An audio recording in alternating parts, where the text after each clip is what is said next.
Jeg glemmer å komme hjem. Sitte. Nettopp gått til butikken og tilbake igjen. Det var så langt. Det var helt forferdelig. Endelig så kan vi gå på doen her. Hva er det fullt av? Boom! Boom! Boom! Jeg kommer en sånn bank opp i kar. Kan jeg komme inn og se fotballkampen? Ok. Med Newcastle og Liverpool.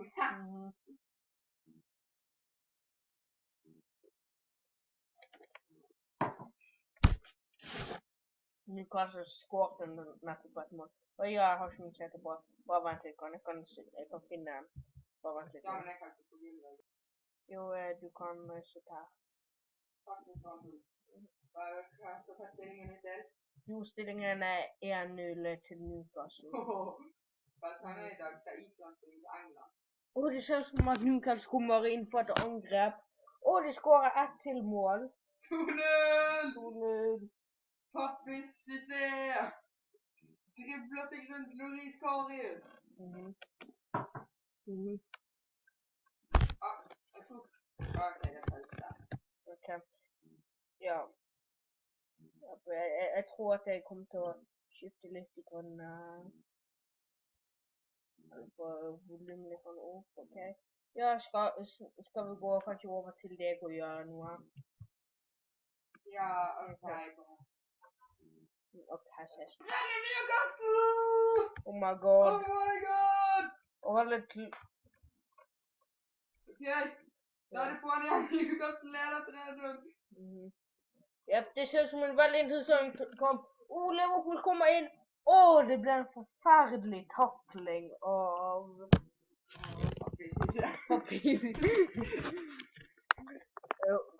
Og nå står det mellom et straffespark. Mignolet. Nei, ikke Mignolet. Hva heter keeperen da? Foster? Nei, Krull. Tim Krull. Kan Tim Krull redde? Ok, han begynner... Ok, han skal... Nå skal Emre Can ta straffen. Ok, la oss sjekke hva som skjer nå. Han skårer! Yay! Hva skjer? Hva skjer? Hvorfor står på TV-en? Hallo, bæsjunger, eller feitaser, eller feit. Han kommer til å feite kysten din. Ja. Men jeg har en beskjed til dere. Hva er det? Hvis dere ikke vil gjøre diabetes, så må dere trene som jeg vet at dere feiter ikke kan gjøre. Se på dere. Se hvor feite dere er. Men to er at dere må vinne 2 Skywars-midler. Ha, ha, ha, ha, ha, ha. Ha. Som dere ser her, så har vi bygget oss et pussy-rike her. Men vi får ikke noen pussy av det. Ja, vi har bygget en veldig pussy-rike. Vi har hatt med taktisk. Jeg tror det ville ha kalt dette en mini-pussy-rike. Hvis jeg skulle ha vært helt ærlig. Vi har plassert antenne inne på. Ok. Men skal vi ikke bombe han litt, Anna? Ja, du kan. Du har plassert to da. Ok, han er på øya igjen. Da bygger seg opp, så sprenger han opp. Og så plasserer jeg min siste nå.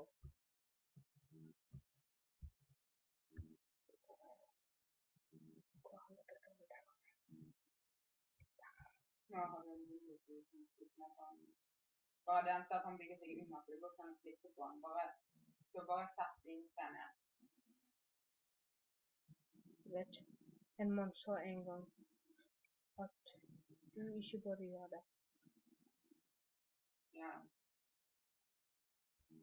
Så sprang oss opp og vi ventet på det.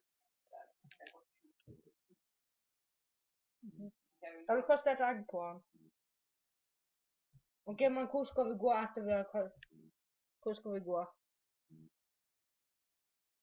Nei. Til midten.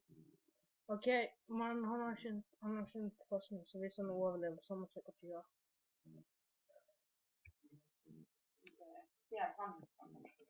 Ja, vi må bare ikke ta den på den der under der. Han har... Jeg tror at den er rett under oss. Bare ikke ta den på ennå.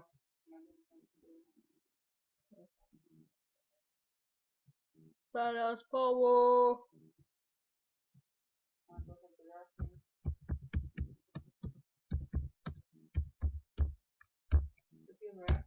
Jeg skal være rundt. Den er rett under oss. Jeg ser han. Okay. Nei, ikke tenn på han! Nei! Ok. Han er fremdeles ikke. Det var noe! Jo, men det er bare at jeg har lyst til å drepe han med dette. Det kommer ikke til å drepe han. Hvis du bare ser en eksplosjon på han, skader jeg litt.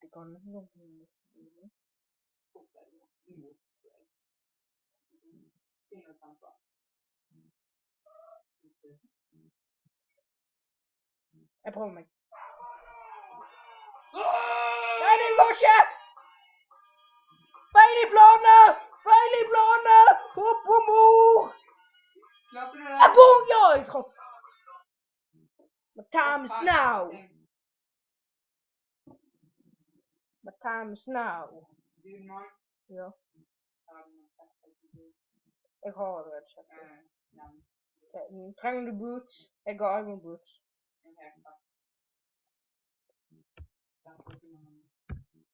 Og så diamond-sverd. Du kan ikke dette. Trenger helmet. Jeg har iron helmet. My time is now. Jobbalu! Ok, vi tar den. Det legger sånn sykt for meg. Foran. Jeg prøver, men det legger sånn for meg. Hva faen? Han teleporterer overalt. My time is now! Hvorfor legger det så jævlig?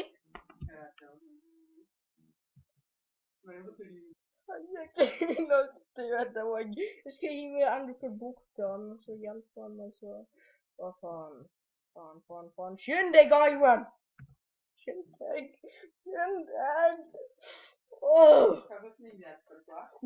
Jeg skal få helmet, fordi da mangler jeg... Kanskje har jeg full? Faen, hvorfor måtte han gå rett under akkurat når jeg skulle bruke verdens kraftigste våpen? Egg. Ja, egg er faktisk jævlig kraftig her. Come on! Der. Come on, fat power! Beklager. Det gjør jo absolutt ingenting.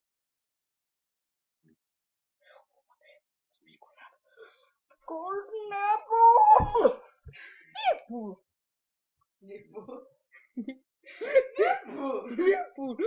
Det er rett under meg! Når han knuser deg ned, så må du bare slå han av.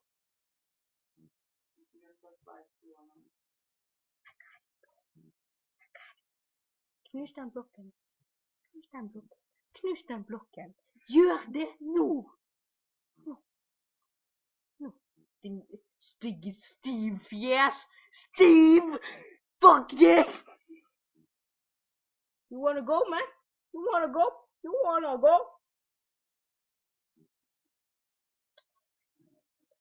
Bare knus den blokken, for faen. Det er absolutt ingenting. Jeg kommer til å dø. Hashtag fat part of the stand. Fat part. Feed me! Jeg trenger hjelp. Det er en Dr. Phil.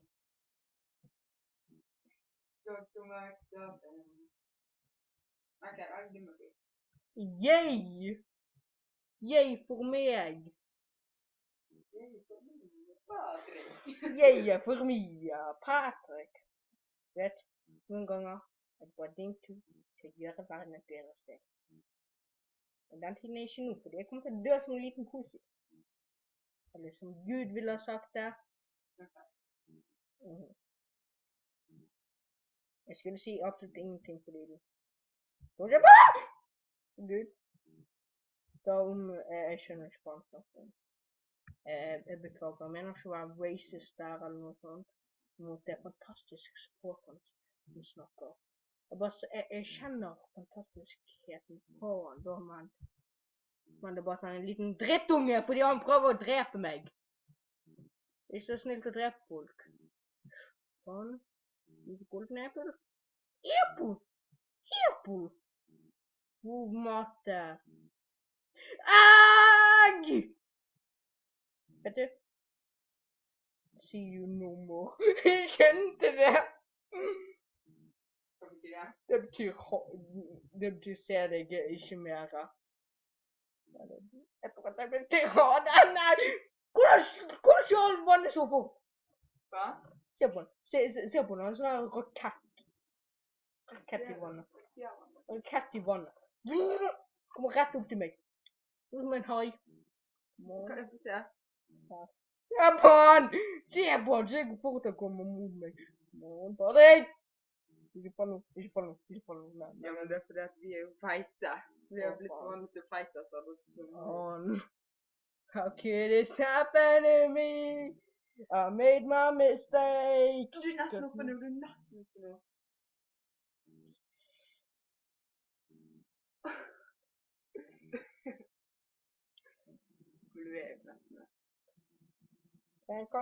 Kanskje kan du gjøre dette, jeg kan mestre det. Hvorfor måtte jeg bomme denne endeprøven? Den ødela hele livet mitt. Nå kommer jeg til å dø. Come on!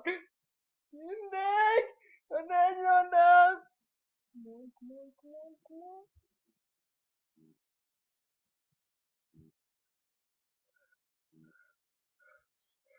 Eko. Nei, Gud. Langt den verden for å være glad. det var bra. Get ready, bitch! Get ready!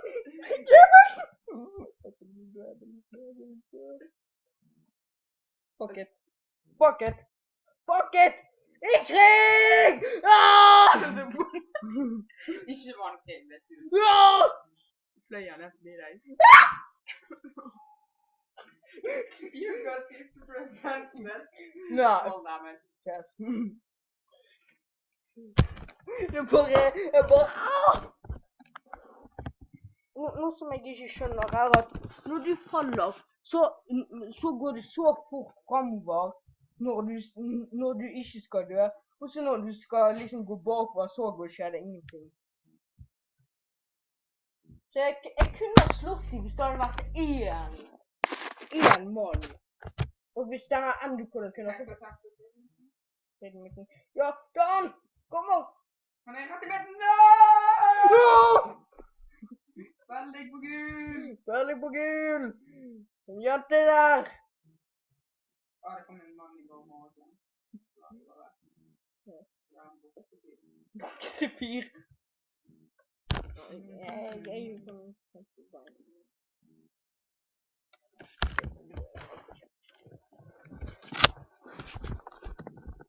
What time is now? I am full drittrustning. Ikke det? Nei. Full drittrustning. Jeg har faktisk fått litt bra de siste rundene. Tusen takk, Gud, selv om jeg ikke tror på deg. Jo, såpass, hva skal vi bli nå? Jo, jeg tenkte at nå skal dere bli superhelter. Det var dårlig idé, Jo, fordi dere må vinne 3 Skywars-runder. Men, ok. Please, superhelteversjon av oss. Sånn at vi ikke får diabetes. Det kan ikke være feit å dø av diabetes. Ok.